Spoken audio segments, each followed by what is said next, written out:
ہم کٹ سکتے ہیں، مر سکتے ہیں، کوئی ہم سے زبردستی کسی کی عزت نہیں کروا سکتا۔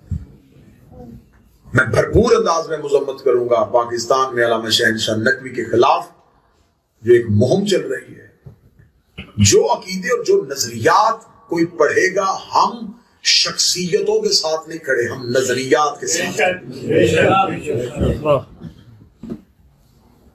اس قوم کی نا اتفاقی نے یہ وقت دکھائے کہ جن کو بات کرنے کا سلیقہ نہیں تھا وہ آج ہمارے منہ کو آ رہے ہیں۔ اس کا مطلب ہے کہ کسی نے گھر سے گنجائش دی تو دشمن نے چار دیواری پھیلانگی ہے۔ ہمیشہ چور اسی گھر کی دیوار پھلانگتا ہے جہاں اندر سے مخبر ملا ہو۔ کوئی مخبری ہوئی تو سب کچھ ہو۔ میں بھرپور انداز میں، کیونکہ یہ مجلس صرف یہ سامنے بیٹھے ہوئے افراد نہیں سن رہے، پاکستان کے طول و عرض میں اور پوری دنیا میں اس مجلس میں سنا جائے گا۔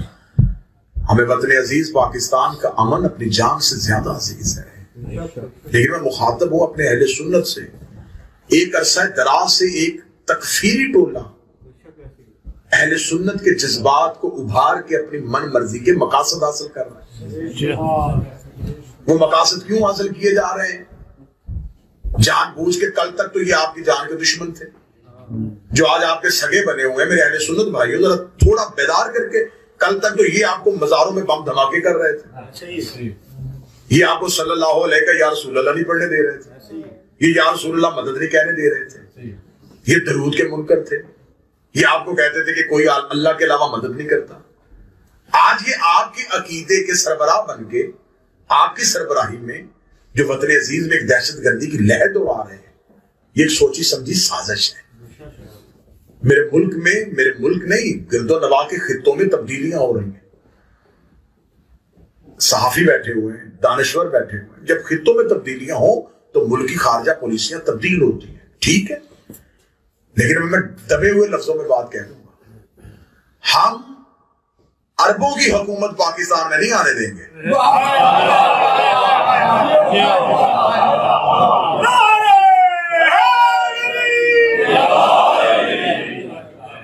یہ سوچیں کہیں اور سے آئی ہیں، اور یہ سوچ صرف سوچ ہی نہیں آئی، یہ ریال سمیت آئی ہے۔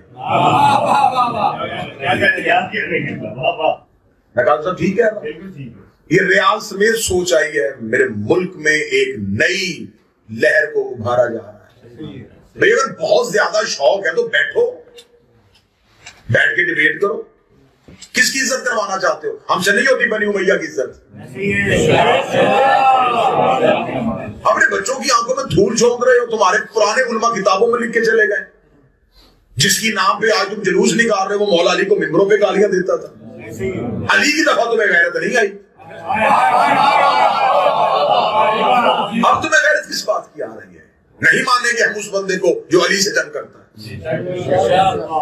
کتابوں کے چھت تک ڈھیر لگ جائیں گے۔ تمہاری کتابوں کی تو ابھی سیاہی خشک نہیں ہوئی جس میں لکھا ہوا ہے کہ یہ علی اور اولاد علی کے ساتھ کیا سلوک کرتا ہے۔ آج تم آہستہ آہستہ ان کی عزت، اب بنی امیہ کی عزت ہم سے کرواؤ، ہم سے بنی امیہ کی عزت نہیں ہوگی۔ قانون پاس کروانا چاہتے ہو، کون سے قانون پاس کروانا چاہتے ہو؟ پہلے اپنی کتابیں تو پڑھو۔ صحابہ کو نام ماننے سے نہیں بندہ کافر ہوگا، اسے سزائے موت ہوگی۔ ان صحابہ کا کیا کرو گے جو آپس میں ایک دوسرے کو نہیں مانتے تھے؟ اگر وہ سارے مانتے تو جنگیں کیوں ہوئی؟ میں نے پورے محرم میں یہ مضمون پڑھا، 80 ہزار بندہ ایک ایک جنگ میں قتل ہوا ہے۔ اب انہیں کیا کہنا ہے؟ شہید کہنا ہے یا قتل کہنا ہے؟ ایک مدینے سے نکال رہا ہے، ایک مدینے سے نکل رہا ہے، جو نکل رہا ہے وہ بھی صحابی ہے، جو نکال رہا ہے وہ بھی صحابی۔ خالد بن ولید مالک بن نویرہ کو قتل کر رہا ہے، جو قتل ہو رہا ہے وہ بھی صحابی، جو قتل کر رہا ہے وہ بھی صحابی۔ بعد میں کہتے ہیں جی وہ ان لوگوں کی بات ہی، ہم کون ہوتے ہیں؟ آپ کوئی نہیں ہوتے، ہم ہوتے ہیں۔ آپ سے کوئی نہیں ہو سکتی، ہم ہوتے ہیں۔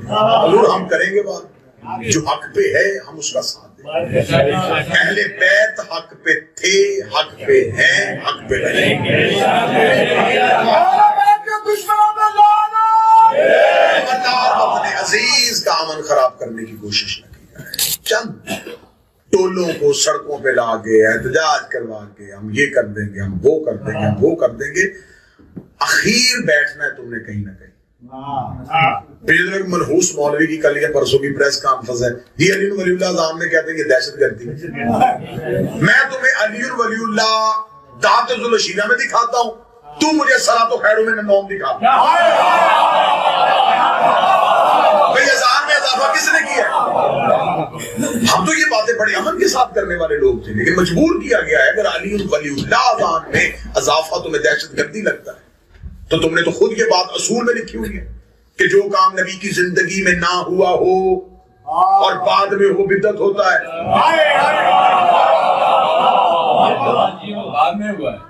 تو پھر ایک لمبی فہرست ہم نکالیں کہ کون کون سا کام نبی کے بعد ہوا. علمی میدان میں آ کے گفتگو کر لو, بیٹھ کے گفتگو کر لو, کسی بھی عدالت میں چلے جاؤ. ابھی تو وہ عدالتوں کے جج زندہ ہیں جہاں سے مبلغ اعظم علی ولی اللہ منوا کے آیا تھا. ہم لاوارث قوم نہیں ہیں. ہاں ہوا ہے, غلطی ہوئی ہے. غلطی یہ ہو گئی ہے کہ گھر کی چار دیواری محفوظ نہیں رہی, ایک دوسرے کی گردنوں پہ, کیونکہ امن کے دن تھے, ہمیں باہر سے مارنے والا کوئی نہیں تھا. ہم نے کہا اچھا موقع ہے, خود ایک دوسرے کو مار لیتے ہیں. ایسا ہی ہوا نا. مولا امیر المومنین کا فرمان ہے امن کے دنوں میں جنگ کی تیاری کرو. یہ کمین گاہوں میں چھپے ہوئے تھے. اچھا حکومت افغانستان میں بدلی ہے, مزاج ان کے خراب ہو گئے. بھائی حکومت ان کی تبدیل ہوئی ہے, تمہاری گردن میں سریا کس بات پہ آ گیا کہ ہم کیا بن گئے؟ آپ کچھ بھی نہیں بنے. آپ وہی ہیں جو پہلے تھے اور آپ وہی رہیں گے جو پہلے تھے. یہ بات میں صرف کیونکہ آپ کا تو یہ ٹاپک ہی نہیں ہے, لیکن میں بات جہاں پہنچانا چاہتا تھا وہ بڑے اچھے طریقے سے پہنچ گئے. ہم کسی اپنے جس عالم دین نے عزاداری حسین کی بات کی ہو, وہ سید زادہ ہو, ہم اس کے خلاف کسی قسم کا لفظ برداشت نہیں کریں گے. علماء میں, خطبہ میں, ذاکرین میں, ماتمیوں میں ہمارے اندرونی اختلافات, ہمارے ہلکے ہلکے نظریات کے اختلاف ہیں, ہمارے عقائد کے اختلاف ہو سکتے ہیں, لیکن ہمارے مذہبی اختلافات نہیں ہیں. ہم یہ نہیں کر سکتے کہ ہم کسی اپنے ذاتی اختلاف کی بنیاد پہ اگر کوئی بندہ بنی امیہ کی مذمت کرے تو ہم اس شخص کی حمایت نہ کرتے ہوئے بھی بنی امیہ کی مذمت نہ کرنے والوں میں سے ہو جائے. ایسا نہیں ہوتا. بنی امیہ پہ اس خاندان کو خدا نے قرآن میں اگر کہا ہے تو انہوں نے کھول کے خدا نے شجرہ ملعونہ کہا ہے.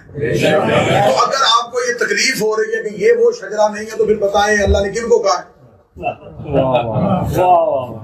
پھر آپ لے آئے نا کوئی شجرہ ملعونہ جس کو خدا نے کہا ہے, وہ شجرہ کون سا ہے؟